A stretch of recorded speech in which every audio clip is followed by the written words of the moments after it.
The Galactic Assembly was the largest gathering of alien species in the known universe. Representatives from over 300 worlds met there to discuss trade, borders, and the future of civilization among the stars. And for the past 200 years, humans have been the most confusing species anyone had ever encountered. They were weak. Everyone agreed on this. Their bodies had no armor, no claws, no poison. They lived for less than a century, which was considered a very short time compared to most spacefaring races. Their home planet was a small blue world with dangerous weather and limited resources. By every logical measure, humans should have been conquered long ago, but they had not been conquered. In fact, humans had built 12 thriving colonies across the galaxy. They traded with almost everyone. Their diplomats were welcomed on hundreds of worlds. And in 200 years of space travel, they had never started a single war. Ambassador Daniel Cooper stood at the center of the assembly chamber, delivering another speech about cooperation and mutual benefit. He was a tall man with gray hair and calm eyes. He spoke slowly and clearly, making sure his words were understood by every species listening. The Velthari delegation watched him with barely hidden disgust. The Velthari were a proud warrior race. Their empire had conquered 47 worlds through military strength. They respected power and viewed anything else as weakness. High Commander Zorath, the leader of the Velthari military, turned to his officers after the session ended. He was a massive creature with dark scales and sharp teeth. His voice was deep and filled with contempt. "Look at them," he said. "These humans talk and talk about peace. They negotiate. They compromise. They give ground to avoid conflict. They are cowards, nothing more." His officers nodded in agreement. "They fear death," Zorath continued. "Their lives are so short that they cling to every moment. They have no warrior spirit. When the time comes, they will break easily." This was what most aggressive species believed about humanity. The humans were soft. They were afraid. They avoided war because they could not handle it. None of them understood the truth. Far from the assembly, in a quiet region of space near the galactic rim, Captain Lisa Morgan commanded the exploration vessel Endurance. It was a medium-sized ship built for science and discovery, not combat. A crew of 68 people included humans and members of 3 allied species, all working together to map unknown star systems. Lisa was a practical woman in her early 40s. She had spent 20 years in space, first as a pilot, then as a science officer, and finally as a captain. She loved exploration. She believed that understanding the universe was more important than fighting over it. On this particular day, her communications officer picked up a distress signal. "Captain, we have an emergency call. A civilian freighter is under attack. They are asking for help." Lisa moved to the main screen. The signal came from a Kavari trading ship, a small vessel from a peaceful merchant species. The attackers were 2 Velthari patrol craft. "They are outside Velthari territory," her navigator noted. "This is illegal." Lisa knew this. The Velthari often pushed their boundaries, attacking weaker species when they thought no one was watching.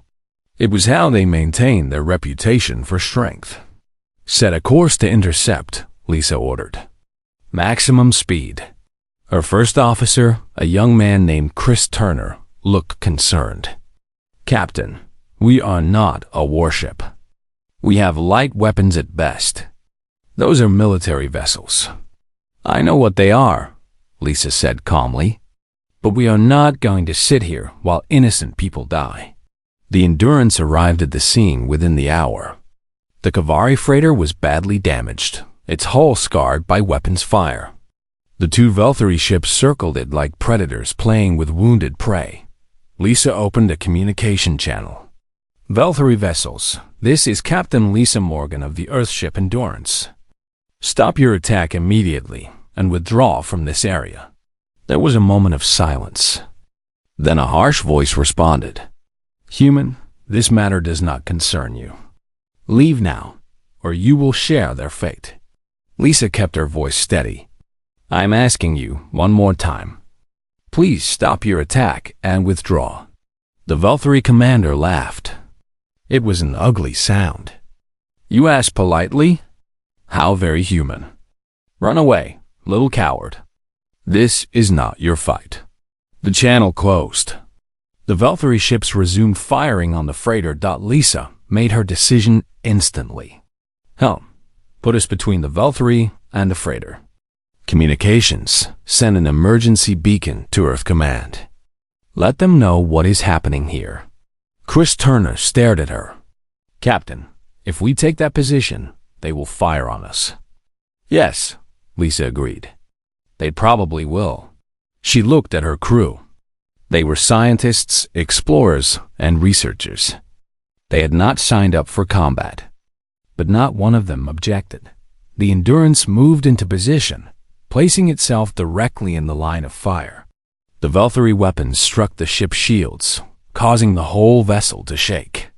Warning lights flashed across every console. "Shields holding," the tactical officer reported. "But not for long at this rate." Lisa gripped her chair. "Hold position. Help is coming." For 80 minutes, the Endurance absorbed fire meant for the helpless freighter. The shields failed twice and were restored by emergency power. 3 crew members were injured when a console exploded. But they held their ground.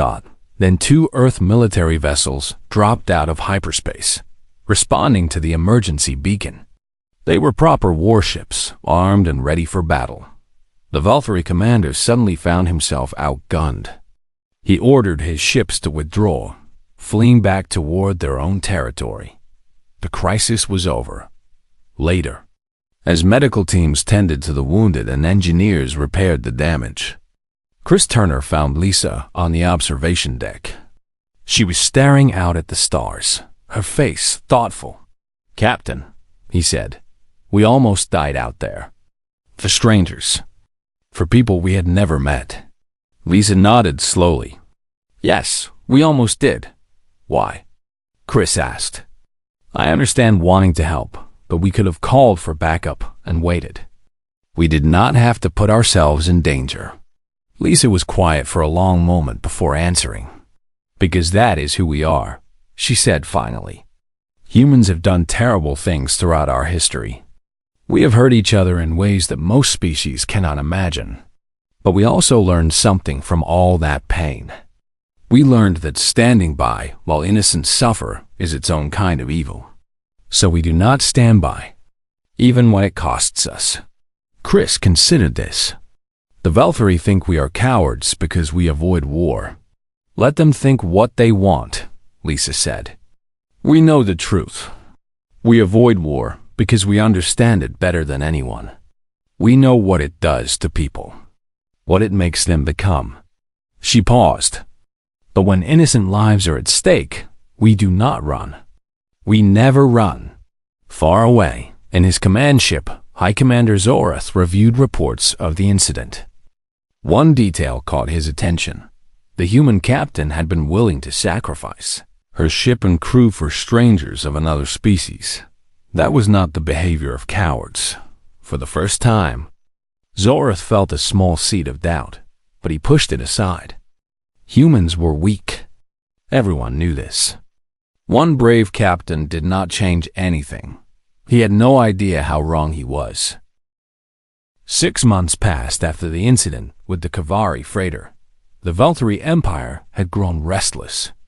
Their expansion into new territories had slowed because stronger powers blocked their path. Internal pressure was building. The people demanded victories, and the military needed to deliver. High Commander Zorath stood before the Valkyrie Council with a bold proposal. "We will strike the human colony called New Haven," he announced. "It is a farming world with 3 million inhabitants. Their defenses are minimal. 2 orbital platforms and 1 patrol ship. Nothing more." A council member raised a concern. The humans have powerful allies. Will they not respond? Zoroth waved his hand dismissively. The humans will negotiate. They always negotiate. We take their world, we make demands, and they will pay whatever price we ask to get their people back.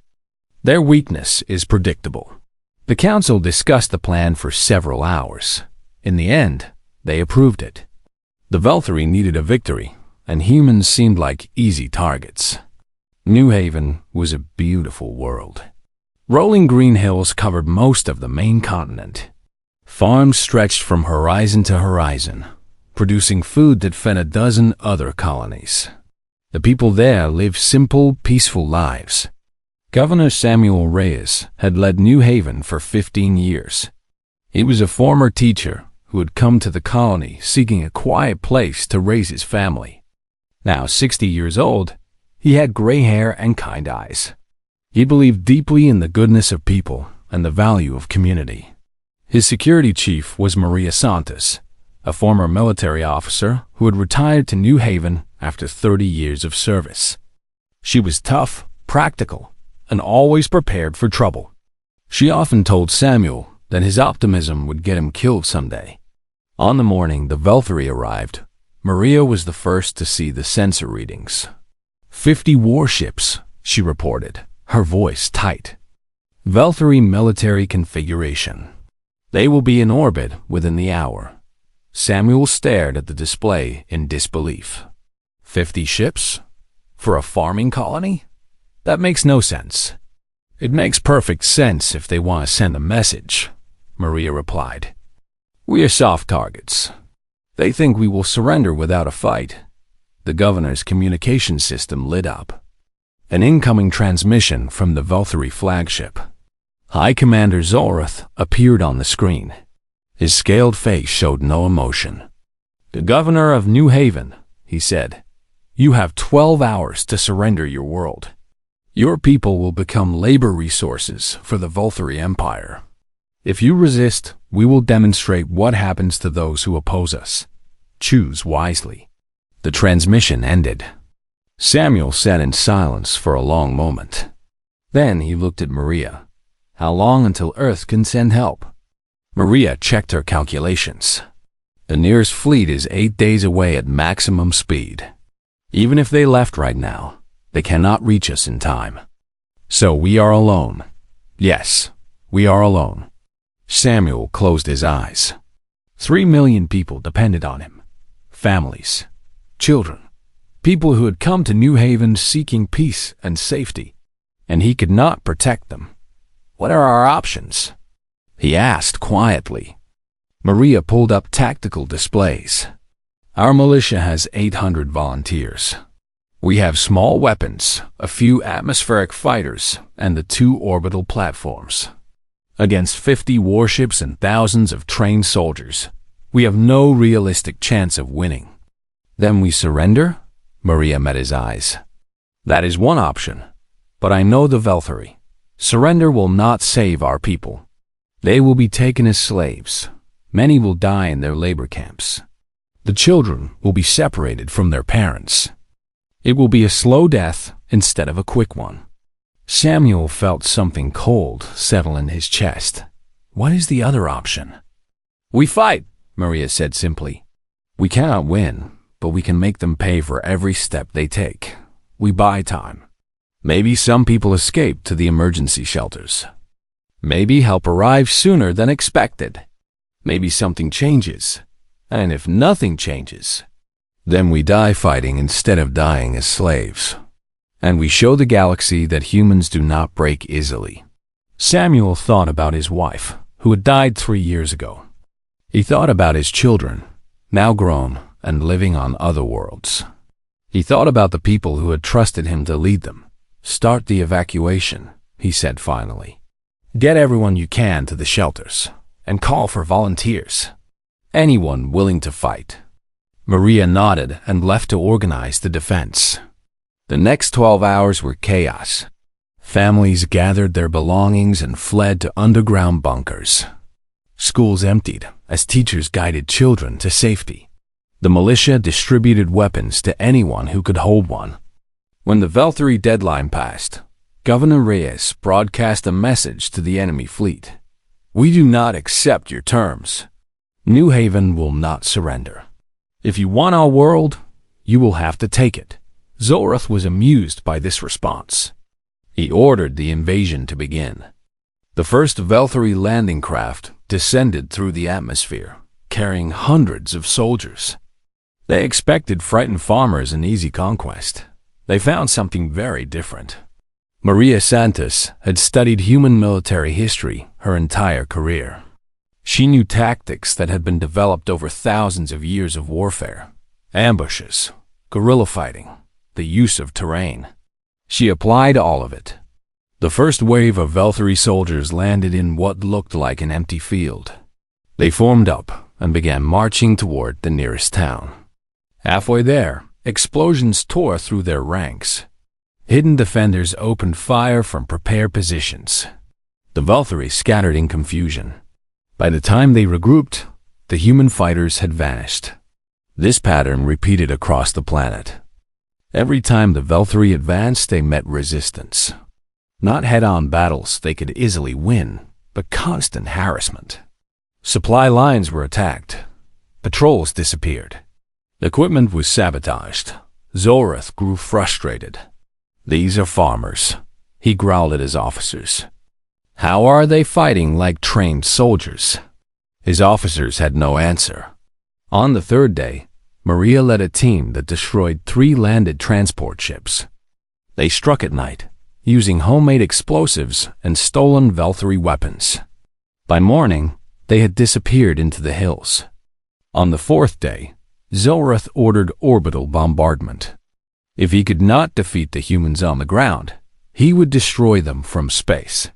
Bombs fell on civilian areas, schools, hospitals, shelters full of families. Thousands died in the first hour. Samuel Reyes broadcast everything, every explosion, every death, every act of cruelty. The transmissions went directly to Earth, where millions watched in horror. On the 5th day, a young pilot named Katie Brooks flew her damaged fighter into a direct collision course with a Valkyrie cruiser. Her weapons were empty. Her shields were gone. She had nothing left except her ship and her courage. She sent one final message before impact. "Tell my mom I did not run." The cruiser's bridge exploded. 300 Valkyrie died instantly. On the 6th day, Samuel Reyes was killed leading a group of civilians to a hidden shelter. A Valkyrie patrol found them. Samuel stepped forward, unarmed, trying to negotiate safe passage for the children. They shot him without hesitation. Maria Santos took command of what remained. 200 defenders, exhausted and outnumbered, fighting from underground bunkers and hidden caves. They had no hope of victory, but they refused to stop. On the 8th day, sensors detected incoming ships. Maria allowed herself one moment of hope before checking the readings. It could be more Valkyrie reinforcements. It could be anything. But it was not Valkyrie ships. Admiral Jonathan Hayes had pushed his fleet beyond all safe limits. He had damaged engines and stressed hulls to arrive 16 hours ahead of schedule. During the journey, his crews had watched the footage from New Haven. They had seen the bombardment of schools, the execution of prisoners, the murder of Governor Reyes. They had come ready to fight. "Valkyrie fleet," Admiral Hayes transmitted, his voice cold as space itself. "You have attacked a peaceful human world. You have murdered civilians. This is your one chance to surrender." Zoroth laughed at the offer. The human fleet was smaller than his. "You are outnumbered," he replied. "Run away, human. Your cowardice is well known throughout the galaxy." Admiral Hayes closed the channel. The Battle of New Haven lasted 9 hours. When it ended, 38 Valkyrie ships were destroyed. 7 were captured. 5 escaped into deep space. Human losses were heavy, but they had won. On the surface, Maria Santos emerged from her bunker as human soldiers landed. She had 17 defenders left. 17 out of 800. A young lieutenant found her sitting among the ruins, staring at nothing. "Ma'am," he said gently, "it is over. You are safe now." Maria looked up at him with empty eyes. "Safe," she repeated. "We lost everything. Our governor, our friends, our homes. And you call us safe?" The lieutenant had no answer. But across the galaxy, species that had watched the battle understood something important. Humans had not won because they were stronger or better equipped. They had won because they simply refused to stop fighting. And that was more terrifying than any weapon. News of New Haven spread across the galaxy like fire. Every species with access to communications watched the footage. They saw the bombardment of civilian shelters. They saw Governor Reyes shot while trying to protect children. They saw Katie Brooks fly her broken ship into a Velthory cruiser. And they saw what happened afterward. The Battle of New Haven was studied by military experts from 100 different worlds. They analyzed every movement, every decision, every moment of the 9-hour engagement. What they found disturbed them deeply. The human fleet had been smaller. Their ships were not superior in technology or firepower. By every logical calculation, they should have lost or at least suffered a drawn-out stalemate. Instead, they had dismantled the Velthory force with cold, methodical precision. Their coordination was perfect. Their tactics were flawless. They had fought like a single organism with one mind and one purpose. "Where did this come from?" asked a Kavari military analyst during a broadcast discussion. "Humans have avoided conflict for 2 centuries. They have no recent war experience. How did they fight like that?" No one had a good answer. But some species began researching human history more carefully. What they found made them very uncomfortable. On Earth, the reaction to New Haven was unlike anything seen in generations. Humans had built their interstellar civilization on principles of peace and cooperation. They had deliberately moved away from their violent past. They had taught their children that war was the worst failure of civilization, but they had not forgotten how to fight. They had simply chosen not to. Now the choice had been taken from them. President William Carter addressed the United Earth Assembly in a session that was broadcast to every human colony, every allied world, and every species willing to listen. He was a calm man, known for his measured words and careful diplomacy. But on this day, something different showed in his eyes. "For 200 years, he said, humanity has chosen peace. We have negotiated when others would have fought. We have compromised when we could have conquered. We have accepted insults and provocations because we believed that war was always the worst option." He paused, and the silence in the chamber was absolute. This was not weakness. This was wisdom. We knew, better than any species in this galaxy, the true cost of war. We have lived through it. We have seen what it does to civilizations, what it does to families, what it does to the human soul. His voice hardened. The Velthory did not understand this. They saw our restraint and called it cowardice. They attacked our people. They murdered our children. They believed we would negotiate for peace at any price. President Carter looked directly into the cameras. They were wrong. The Velthory have awakened something they do not understand. And now they must face the consequences of their mistake. The Assembly voted unanimously for full military mobilization. It was the first such vote in human history. Across Earth and all the colonies, the response was immediate. Military academies that had focused on defensive tactics and peacekeeping opened their old archives. Training programs that had not been used in generations were reactivated. Factories that built exploration vessels began building warships. Veterans who had served in minor conflicts decades ago received calls asking them to return to service. Most of them said yes without hesitation. Admiral Jonathan Hayes was promoted to fleet commander. His first act was to recall every retired officer with combat experience. His second was to authorize the construction of 12 new battleships, the largest warships humanity had ever built. "We are not preparing for a small response," he told his staff. "We are preparing to end this threat permanently."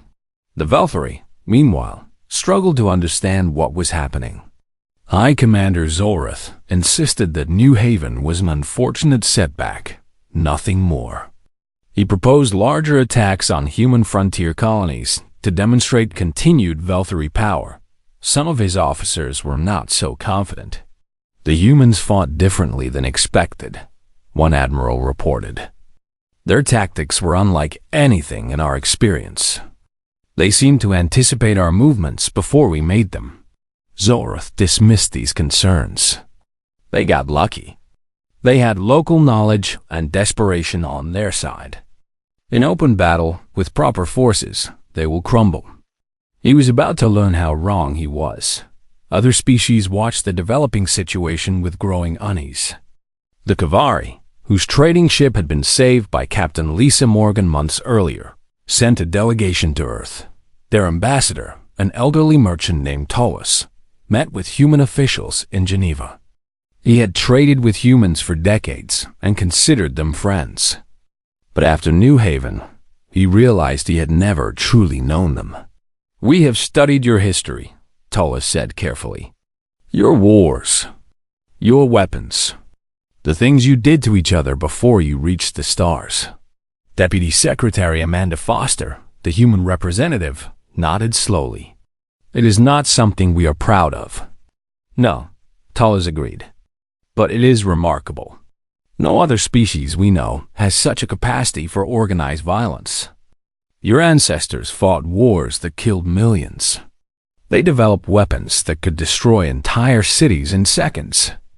They created methods of killing that were efficient beyond anything we have ever seen." He paused, clearly disturbed by what he was saying. "How did your species survive?" "By all logic, you should have destroyed yourselves." Amanda was quiet for a long moment before answering. "We almost did. Several times. We came very close to extinction. That is why we chose peace when we reached the stars. We knew what we were capable of. We decided to be something better. And now? Now someone has reminded us of what we used to be." The Kavari signed a mutual defense treaty with Earth 3 days later. Within a month, 6 other species had done the same. They were not choosing sides for political advantage. They were seeking protection from what they sensed was coming. On the frontier, human ships began hunting the 5 Valkyrie vessels that had escaped the Battle of New Haven. They tracked them across 3 sectors, following every lead, checking every possible hiding spot. One by one, they found them. Captain Patricia Walsh commanded the destroyer that cornered the last survivor near an asteroid belt. She was 32 years old. Her younger brother had been a teacher on New Haven.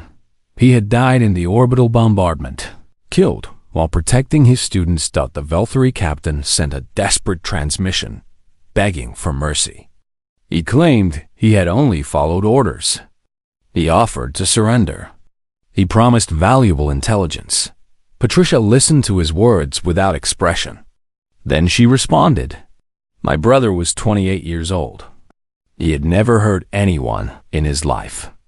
Your people dropped bombs on his school while children were inside. Mercy was available at New Haven. You chose not to offer it." She closed the channel and gave the order to fire. The message was received throughout the galaxy.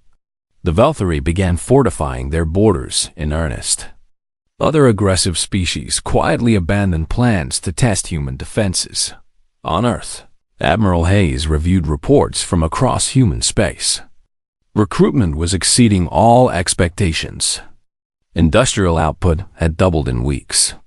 The civilian population, which had always supported peaceful policies, now demanded action. "They are angry," his aide observed. "I have never seen anything like this." Hayes nodded slowly.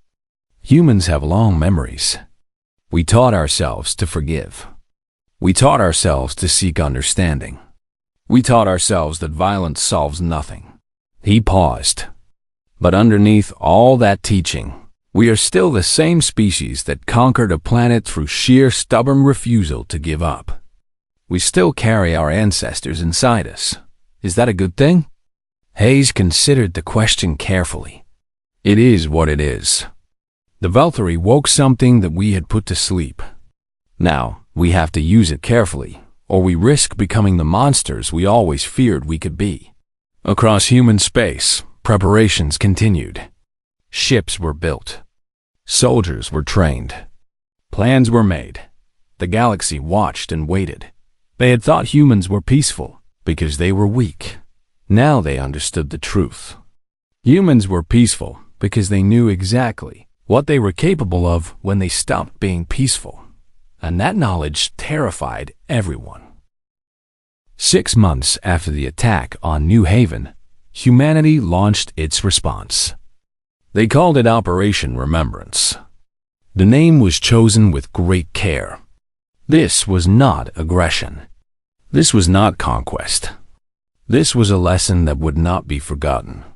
Fleet Commander Jonathan Hayes assembled a force of 200 warships. It was the largest human military deployment in history. His officers came from every colony, every station, every corner of human space. Many had personal connections to New Haven. All had watched the footage of the attack. The first target was Corvin Station, a massive Valkyrie military outpost that served as their forward headquarters. Intelligence reports indicated heavy defenses and a garrison of 10,000 soldiers. It was one of the most protected installations in the Valkyrie Empire. Human planners spent weeks studying the station. They analyzed its layout, its supply routes, its communication networks. They identified weaknesses that the Valkyrie did not know existed. They developed contingency plans for every possible situation. When the human fleet dropped out of hyperspace near Corvin, the Valkyrie defenders scrambled to respond. They had expected retaliation eventually, but not this soon, not at this scale. And not with this level of organization. The battle lasted 4 hours. Human ships moved with coordination that seemed almost impossible. Each vessel knew exactly where it needed to be and when. They targeted defense platforms first, cutting off the station's ability to strike back. Then they hit communication arrays, isolating the base from reinforcements. Finally, they attacked power systems, leaving the station dark and helpless. Colonel Benjamin Park led the ground assault. His soldiers moved through the station with quiet efficiency. They secured control rooms, captured officers, and disabled remaining defenses. When they found wounded Valkyrie soldiers, they provided medical treatment. This confused the defenders more than anything else. Valkyrie military doctrine said that captured enemies were resources to be exploited. Wounded soldiers were typically left to die or killed to save resources. The idea of treating enemy wounded was considered wasteful and foolish, but the humans did it. Anyway, when the station was secured, Colonel Park sent his report to Fleet Commander Hayes. They had captured 2,000 prisoners and obtained intelligence files that revealed the full scope of Valkyrie operations across the sector. More importantly, word began to spread among Valkyrie soldiers. Surrender to humans meant survival. You would be treated fairly. You would eventually be returned to your people. This information undermined morale more effectively than any weapon could. High Commander Zolrath watched the reports from his command ship with growing dread. His predictions had been completely wrong. The humans were supposed to be disorganized and emotional. They were supposed to make mistakes that he could exploit. Instead, they seemed to anticipate every move, counter every tactic, and learn from every engagement. How are they doing this? He demanded of his intelligence officers. They have no military tradition. They have avoided war for 2 centuries. Where is this capability coming from? His officers had finally done proper research on human history. What they found offered no comfort. "Commander," one of them said nervously, "the humans did not avoid war because they could not fight. They avoided it because they chose to. Their history is filled with conflict. Thousands of years of continuous warfare. They developed tactics and strategies more varied than any species we have encountered. Then, why did they stop? Because they nearly destroyed themselves. Their weapons became too powerful. Their wars became too costly. They decided that peace was necessary for survival. But they never lost the knowledge. They simply set it aside." Zorath stared at the officer. "You are telling me that we attacked a species that spent thousands of years perfecting the art of war, and we expected them to surrender?" The officer had no response. The campaign continued for 8 months. Human forces moved through Velthari territory with relentless efficiency. They captured military bases, destroyed weapons factories, and cut supply lines. But they consistently avoided civilian populations. Medical ships followed combat vessels, treating wounded enemies alongside their own casualties. Prisoners were held in proper facilities with adequate food and medical care. When human soldiers encountered Velthari civilians, they were instructed to offer assistance, not harm. Admiral Hayes insisted on these rules. Some of his officers questioned them. "Sir, the Velthari showed no mercy to our people," Captain Dorothy Chun pointed out during a strategy meeting. "Why should we treat them differently?" Hayes looked at her with tired eyes. "Because we are not them. We are fighting this war to protect our people and ensure this never happens again. If we become as brutal as our enemies, we lose something more important than any battle. And if our soldiers disagree, then they can discuss it with me personally. But the rules stand. We are humans. We will act like humans, even when it would be easier not to." On the ground, these rules were tested constantly. Soldiers who had lost friends and family at New Haven found themselves face to face with Velthari prisoners. The temptation for revenge was overwhelming. Private Carlos Mendez was 19 years old. His older sister had died in the bombardment of New Haven when his unit captured a group of Velthari soldiers. One of them laughed and said something in Velthari that the translator rendered as, "Weak humans cannot even take proper revenge." Carlos felt rage surge through him. His weapon was in his hands. No one would blame him. Everyone would understand. His sergeant, a woman named Grace Thompson, put her hand on his shoulder. "I know what you are feeling," she said quietly. "I lost people too. But this is not who we are. This is not why we are here." Carlos stood there for a long moment, breathing hard. Then he lowered his weapon and walked away. Later, he would think about that moment many times. He would realize that not killing that prisoner was the hardest thing he had ever done. And he would be proud of it. On the planet Velthar Prime, civilian populations began questioning the war. They had been told that humans were weak and cowardly. They had been promised easy victory. Instead, they watched their empire crumble against an enemy that seemed both merciful and unstoppable. Protests began in major cities. Families demanded to know why their soldiers were dying for a war that leaders had promised would be simple. The Velthari government struggled to maintain control. Deep in the campaign, Fleet Commander Hayes received word that the Velthari were preparing for a final stand. They were concentrating everything they had left around their homeworld. "Intelligence suggests they believe we will siege the planet," his tactical officer reported. "Long engagement, attrition. They think time is on their side, that we will eventually tire and negotiate."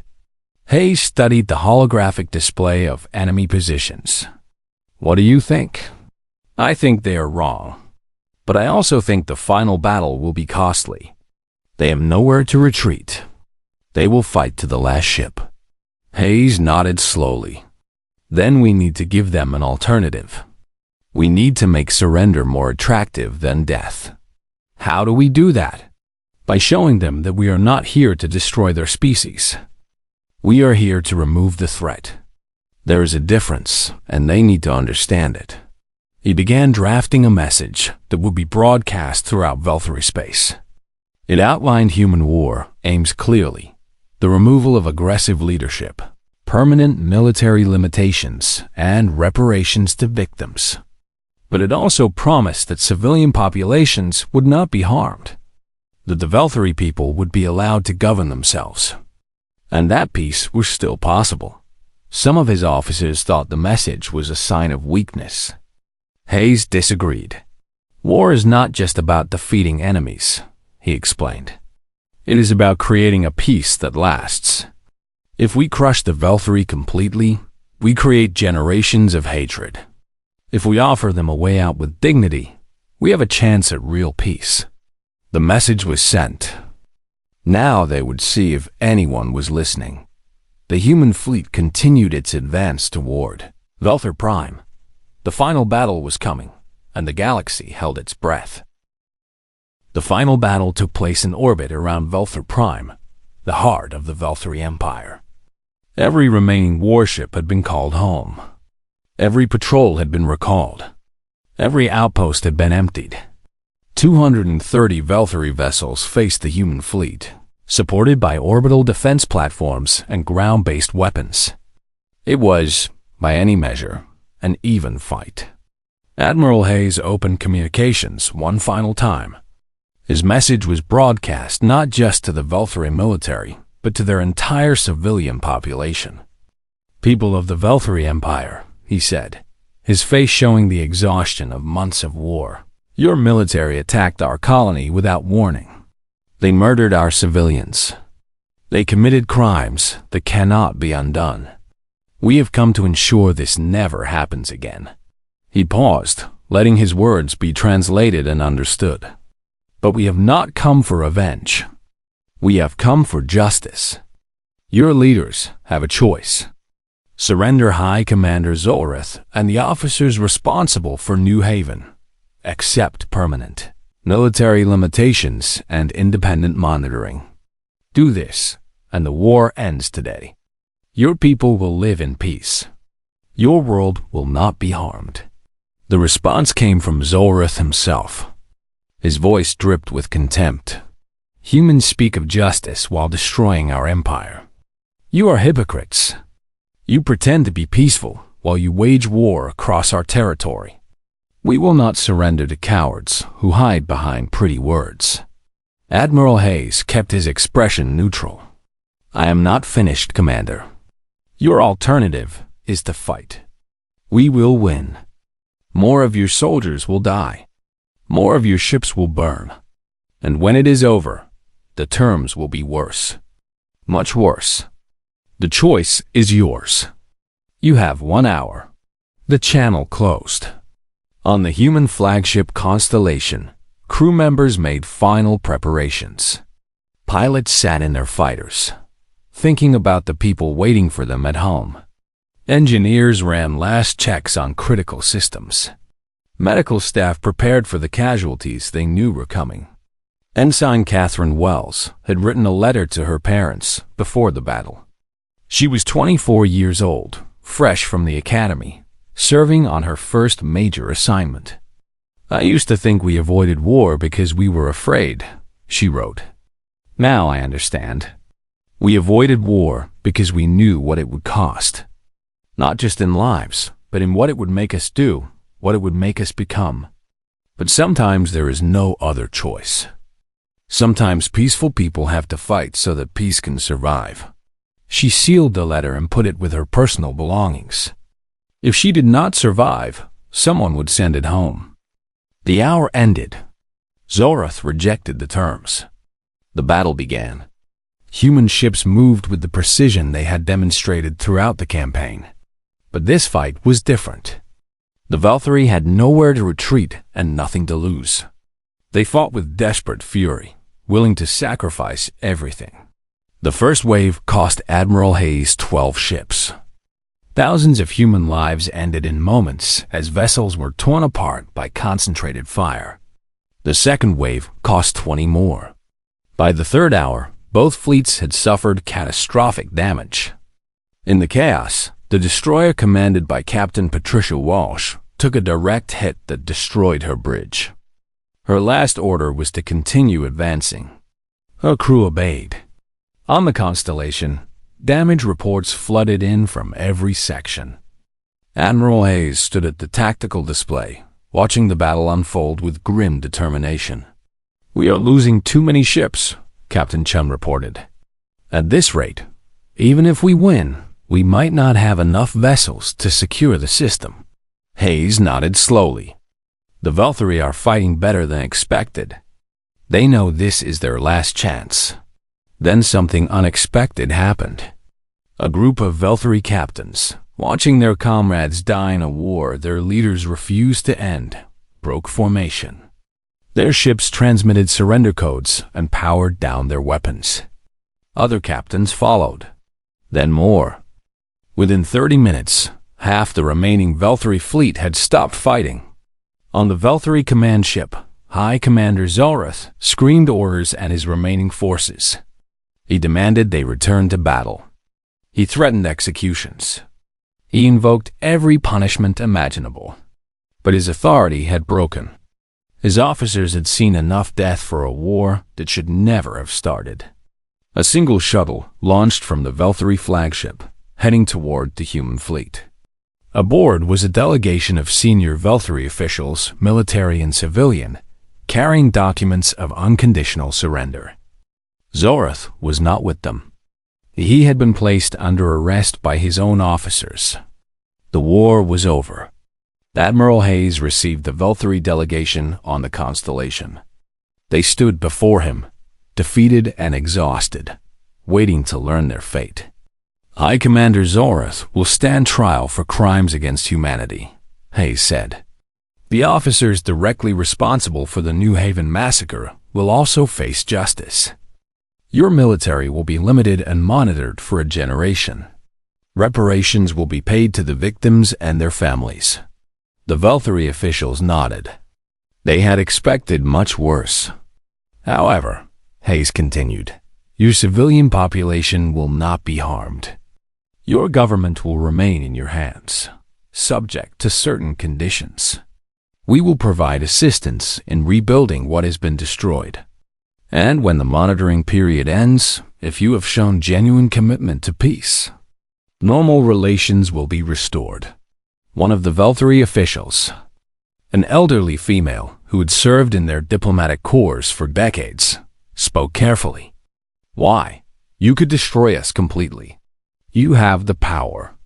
Many of your people would celebrate our extinction after what we did. Why offer mercy?" Hayes was quiet for a long moment before answering. "Because mercy is what separates justice from revenge. Because crushing your species would only create new enemies in future generations. And because we are human, we have done terrible things throughout our history. We have learned that cycles of violence only breed more violence. The only way to truly end a war is to build a peace that both sides can live with." The official studied him with new understanding. "Your species is strange. You fight like demons and then offer kindness to the defeated. I do not understand you." "You are not alone in that," Hayes replied with a tired smile. "Sometimes we do not understand ourselves." In the aftermath of the war, humanity faced a question that had troubled them since New Haven. What kind of species did they want to be? Some called for harsh punishment of the Velthari. Others demanded territory, resources, permanent military occupation. The anger from New Haven had not faded, and many wanted the Velthari to suffer as their own people had suffered. But in the end, calmer voices prevailed. High Commander Zorath was tried before an international tribunal. He was found guilty of crimes against sentient beings and sentenced to life imprisonment. He was treated humanely, given proper food and medical care, allowed to speak with family. This confused many observers. The Velthari had shown no such mercy to their victims. Why did humans not respond in kind? Ambassador Daniel Cooper, the same diplomat who had spoken of peace before the war, addressed the Galactic Assembly one final time. "We've been asked why humans avoid war," he said. "Some believed it was fear. Some believed it was weakness. The truth is simpler and more complicated than either." He looked across the assembled representatives of 100 species. "We avoid war because we have seen what we become when we fight. We have looked into that darkness. We have lived in it. And we chose long ago to build something better. But that capacity for war never left us. It simply waited, hoping it would never be needed again." His voice carried across the silent chamber. "We hope this lesson does not need to be repeated. But if it does, humanity will remember. We always remember." 20 years later, a memorial stood in the central plaza of rebuilt New Haven. The names of everyone who died in the attack were carved into black stone. At the base, a simple inscription read, "They chose peace until peace was no longer possible. Then they chose to protect those they loved." Among the visitors was an elderly Velthari, one of the captains who had surrendered during the final battle. He came every year, standing silently before the memorial, trying to understand. A human child, perhaps 7 years old, approached him curiously. "Are you from Velthar?" she asked. He nodded, uncertain how she would react. She studied him for a moment, then offered a small flower she had picked from the memorial garden. "My teacher says we should always try to be friends first. Fighting should be the last thing, not the first thing." He accepted the flower with trembling hands. "Your teacher is very wise," he said quietly. The child smiled and ran back to her family. The old captain stood there for a while longer, holding the flower, finally understanding why humans avoided war. And why, when forced to fight, they were so terrifying. Because they knew exactly what they were capable of. And they chose, every day, to be something else instead. That choice, he realized, was the most human thing of all.